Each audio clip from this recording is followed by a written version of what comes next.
Welcome to the vlog. So not much at all is going on today. It's gonna be a relatively straightforward sort of stay-at-home vlog. Also, I would try not to give too much of a lecture this time.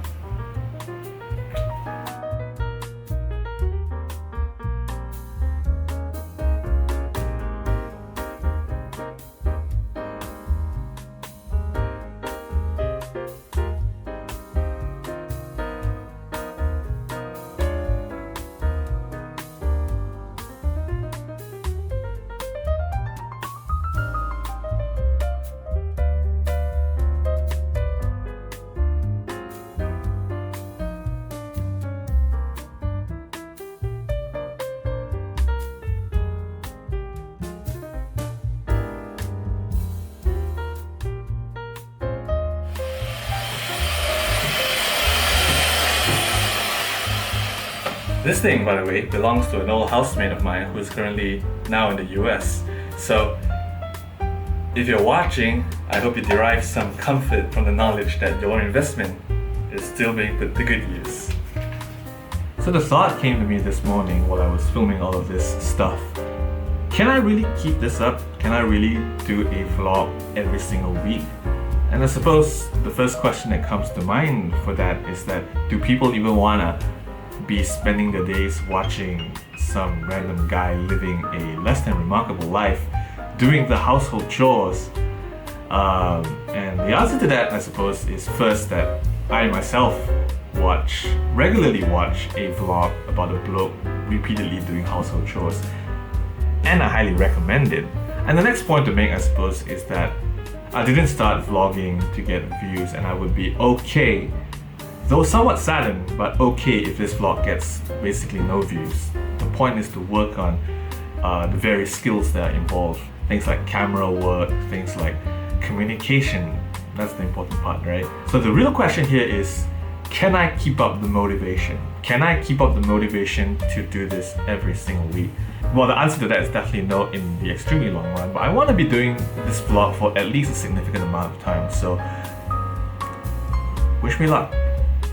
Talking about views on the vlog, here's the darndest thing. I'm actually getting more views on these vlogs of mine than on my hiking videos.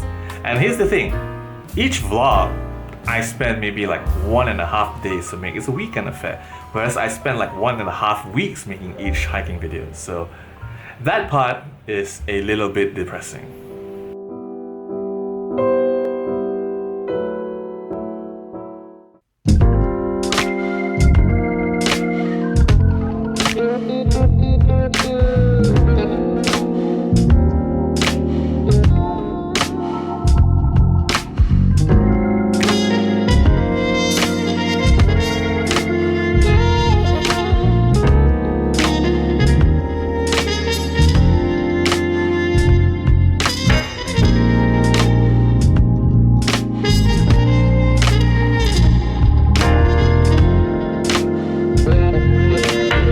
So Mr. Lee Hsien Loong, the Prime Minister, addressed the nation regarding COVID yesterday. And regardless of what the man says, you know that that's going to trigger a round of panic buying. In fact, the panic buying started even before the address. So I went and scouted out the grocery store at Clementi Mall yesterday, and it was just as I feared. The lines was sneaking around the entire basement floor, so forget about that. The plan today is to walk around the neighborhood and try to look for some of the neighborhood stores that might have some of the groceries that I need. So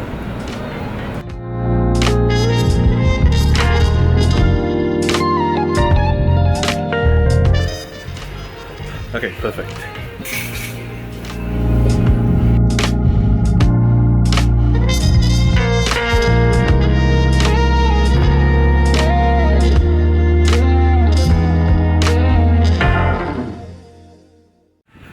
So as for the Prime Minister's address, the long and short of it is that they're tightening the measures here in Singapore. Non-essential workplaces will be closed, schools will be closed, and while food places will remain open, dining in, the way you saw me do earlier, will no longer be allowed from Tuesday onwards.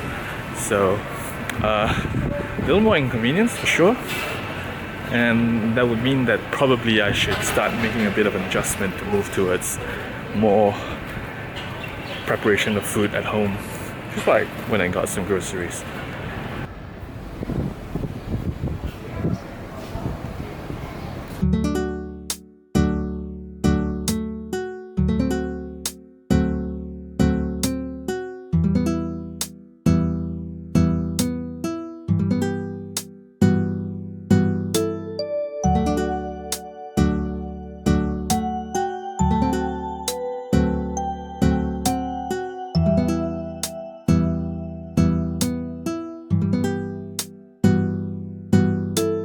So a little fun fact is that I used to do wushu, probably more commonly known as Kungfu, in school, in secondary school, in junior college, and university.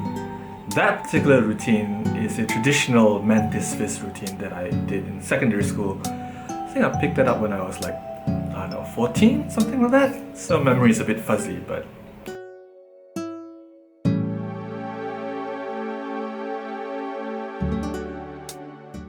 so I watched Princess Mononoke last night, and that was coming off some very high expectation given how much I was impressed by Spirited Away.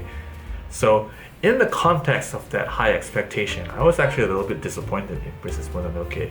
There were a few things about it. First of all, of course, the production values is not comparable at all to Spirited Away, and keeping in mind this thing came out in 1997, you know, that's a really, really long time ago. So in that sense, you know, it's not something you can really complain about. It's really Spirited Away that really raised the bar, because for something that came out in 2001 to look that good, that is a small miracle by itself. So Princess Mononoke didn't have that level of a miracle. It looked good, but it really was significantly less visually impressive than Spirited Away, given just a 4-year gap between them. And of course, that's not the only thing. So Princess Mononoke is also a very complex film. There's a lot going on in there. There are a lot of themes shooting in all kinds of directions. That's always something to keep your mind occupied, and I really appreciate that.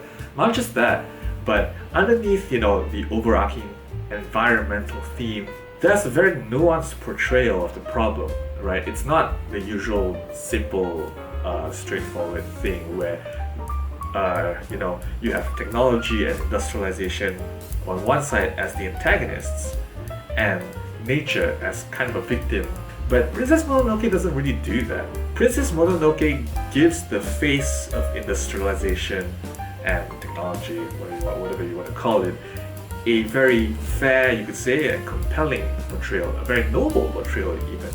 And so what you're presented with is not a straightforward, you know, good guy versus bad guy, but rather battle lines between a noble form of, you know, industrialization and advancement of man and nature red in tooth and claw with all of its spiritual elements on the other side. And you're presented with a dilemma, kind of what to do with this conflict. How can you see with unclouded eyes and make a judgment?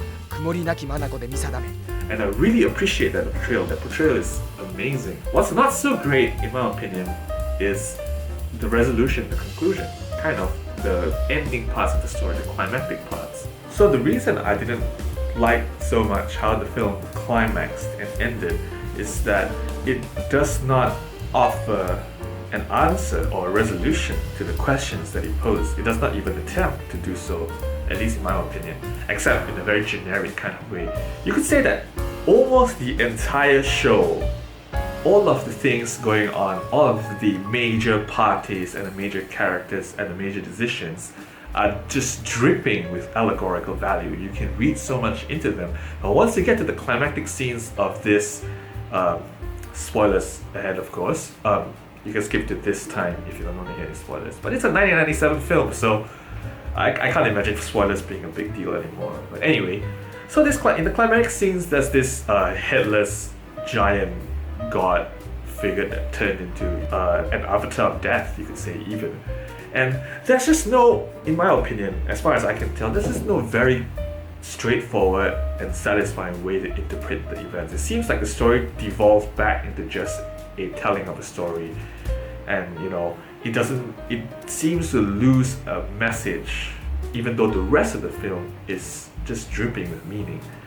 And the problem is that the structure of those climatic scenes also seem like they should have allegorical meaning to them, because it's a decapitated god searching for his head and then putting his head back on and then dying.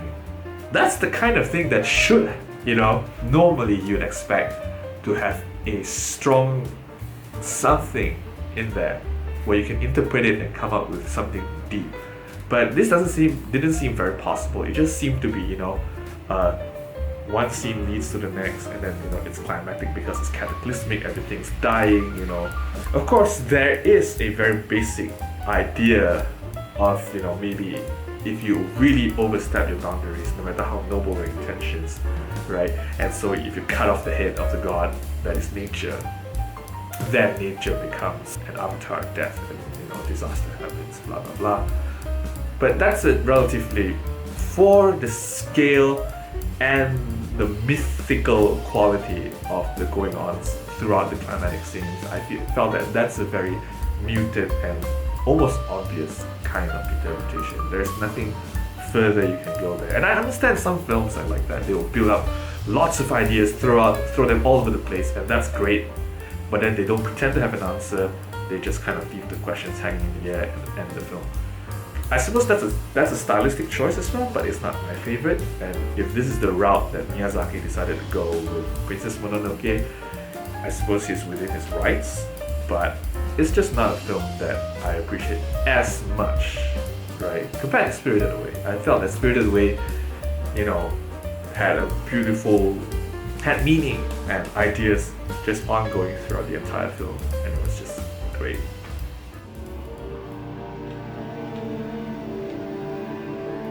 So since I finished most of the video backlogs from the Japan trip, I have a bit more free time nowadays, so I've started playing a bit of video games again. And I'm currently playing this, The Witcher.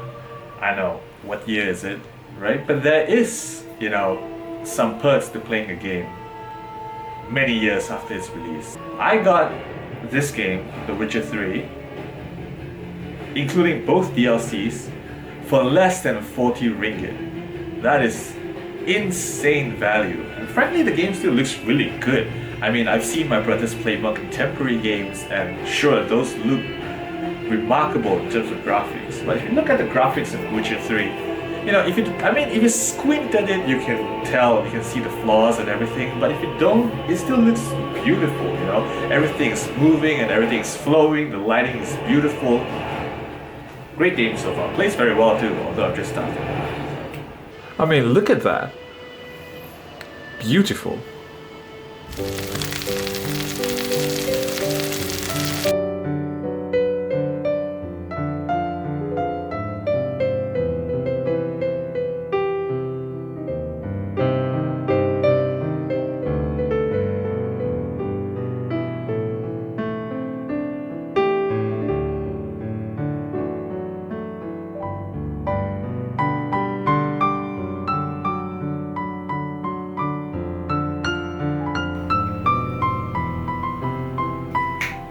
Anyway, that is going to wrap it up for this week. No lecture this week. So, thank you for watching. I'll see you next week. Motivation prevailing.